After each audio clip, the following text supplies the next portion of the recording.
Reflexão do dia 10 de novembro de 2023.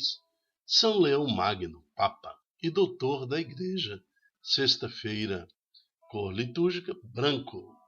Santo do dia, São Leão Magno, o 45º Papa da Igreja Católica. Então, por volta dos anos 420, 450, surge então São Leão Magno, este homem de grande expressão e fé, determinado a levar o nome de Jesus Cristo para o mundo, a partir de Roma, Doutor nas ciências de Cristo, sábio no conhecimento dos mestres, sejamos vossos discípulos e nos tornemos grandes conhecedores de Deus. O que quanto mais o conhecemos, mais o amemos e o adoremos, o exaltemos acima de tudo, assim como fez São Leão Magno. São Leão Magno, rogai por nós. Primeira leitura. A primeira leitura de hoje está em Romanos, capítulo 15, de 14 a 21. Estamos reunidos em nome do Pai, do Filho, do Espírito Santo. Amém. A primeira leitura, na carta de São Paulo aos Romanos, ela começa assim: Meus irmãos, de minha parte, estou convencido a vosso respeito de que tendes bastante bondade e ciência, de tal maneira que podeis admoestar-vos uns aos outros. No entanto, em algumas passagens, eu vos escrevo com certa ousadia para reavivar a vossa memória em razão da graça que Deus me deu. Então está vendo aqui que Paulo está meio que intervindo na igreja de Roma, nos cristãos, falando para eles que, olha, eu sei que vocês estão bem, eu sei que se vocês estão dando testemunho para o mundo, mas, no entanto, em algumas passagens, eu vos escrevo para esclarecer a razão da fé.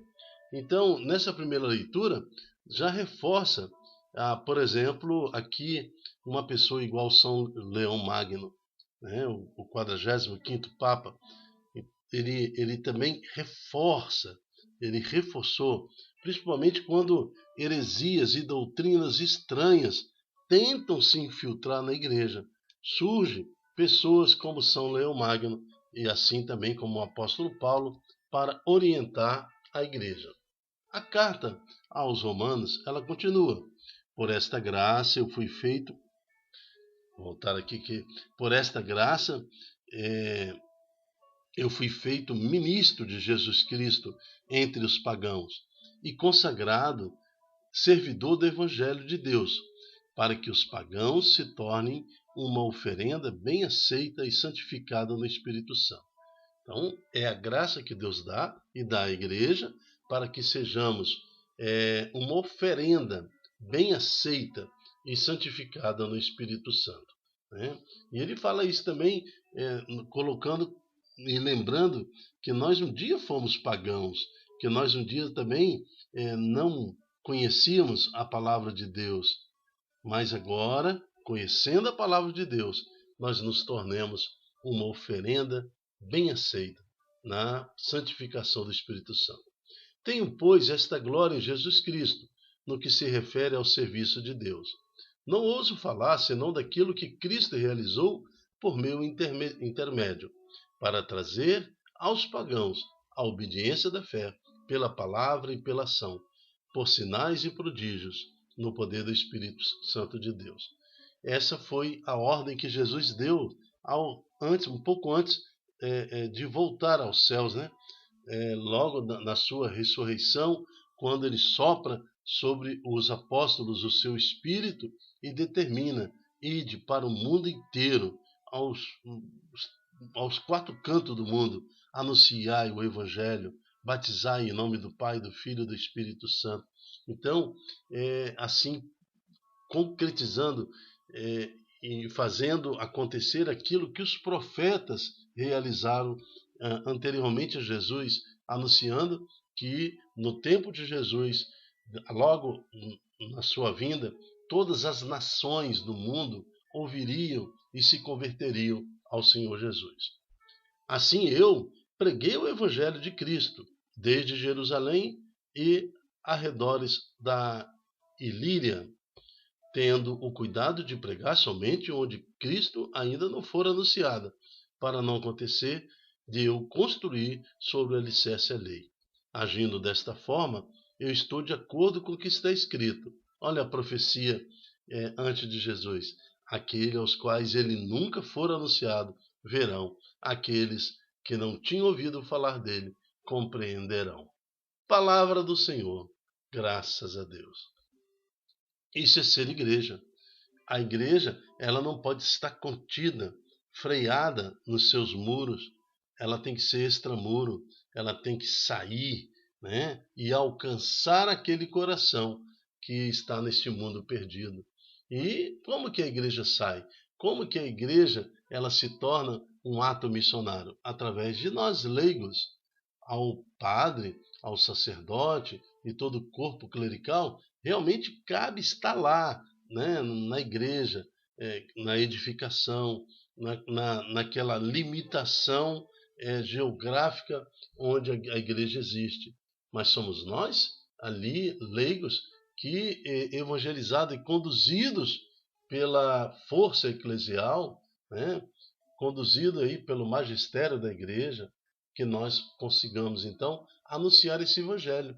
Está na realidade das famílias, vivendo a realidade secular, vivendo a realidade deste mundo e testemunhando Jesus.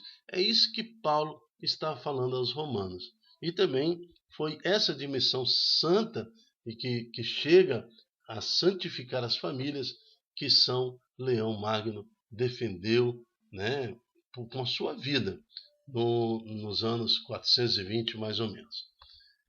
Salmo de hoje é o Salmo 97. Ele fala assim: o Senhor fez conhecer seu poder, Salvador perante as nações. Então o Senhor se revela às nações. Cantai ao Senhor Deus um cântico novo, porque ele fez prodígios. Sua mão e seu braço forte e santo alcançaram-lhe a vitória. O Senhor fez conhecer a salvação e as nações sua justiça. Recordou o seu nome sempre fiel pela casa de Israel. Os confins do universo contemplaram a salvação do nosso Deus. Aclamai o Senhor Deus, ó terra inteira, alegrai-vos e exultai. O Senhor fez conhecer seu poder salvador perante as nações. O responsório é o Salmo 97. E o Senhor, quando ele faz conhecer seu poder salvador, ele nos usa. Ele te usa e me usa para ser canais anunciadores deste poder que salva, que resgata, deste amor que nos restaura. Então precisamos ser anunciadores do Senhor. Assim como Paulo fez, assim também como São Leão Magno nos fez como referência na liturgia de hoje para cada um de nós. Evangelho. O Senhor esteja conosco, Ele está no meio de nós.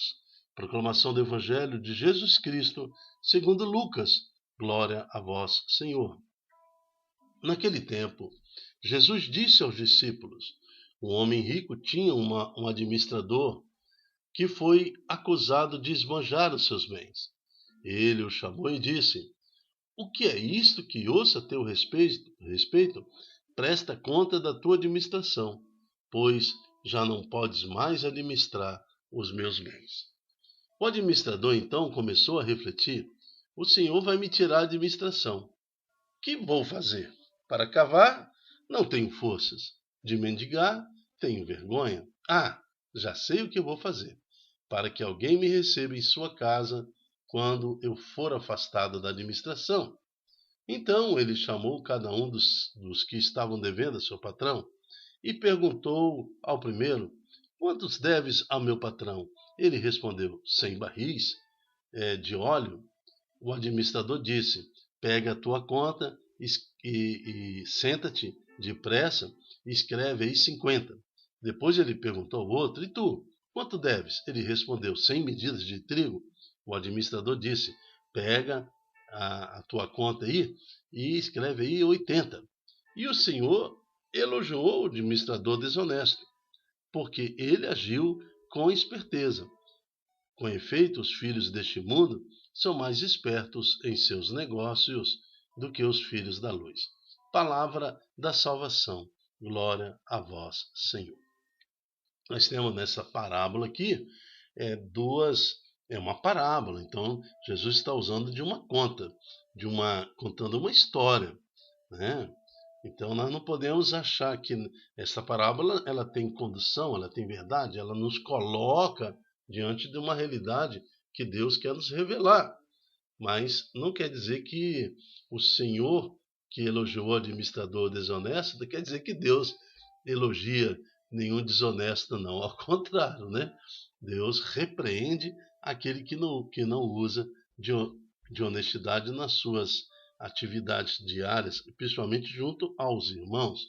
Mas aqui o Senhor está nos falando dessa esperteza do mundo que muitos querem trazer para dentro da igreja.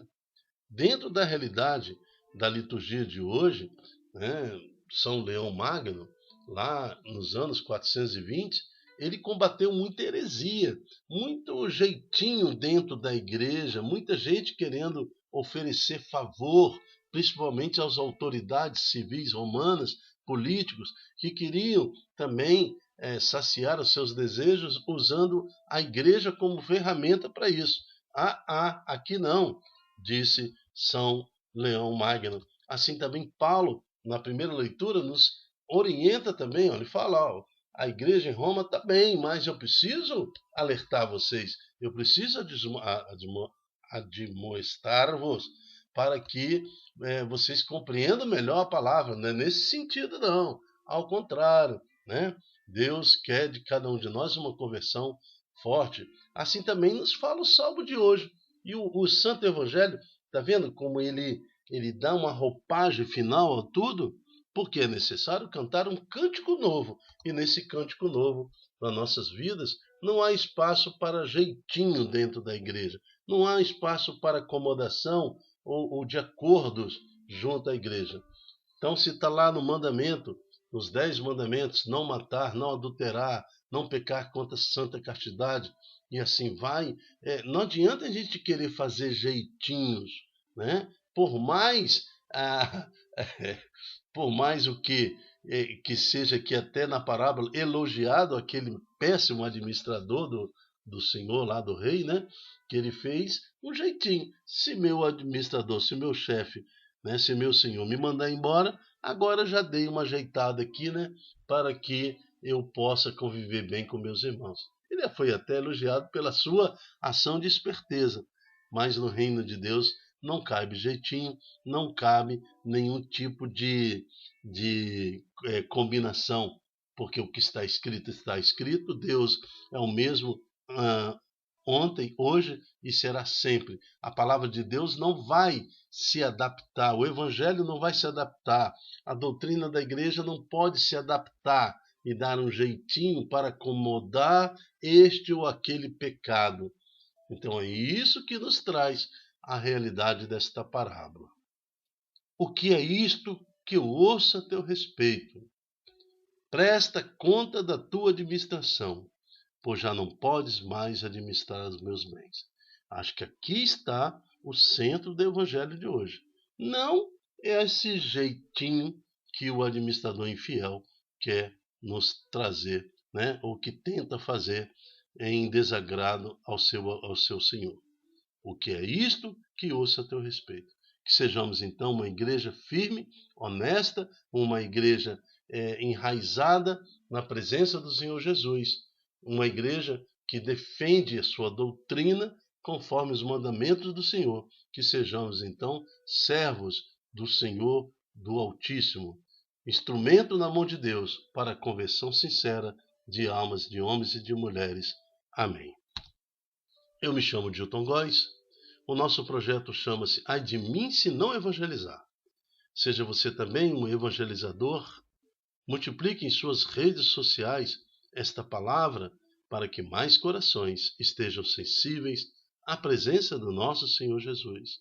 E receba hoje, por ser um pregador, por ser um profeta do Senhor, a graça, bênçãos que o Senhor reservou para você. Até a próxima, se Deus quiser. Tchau, tchau.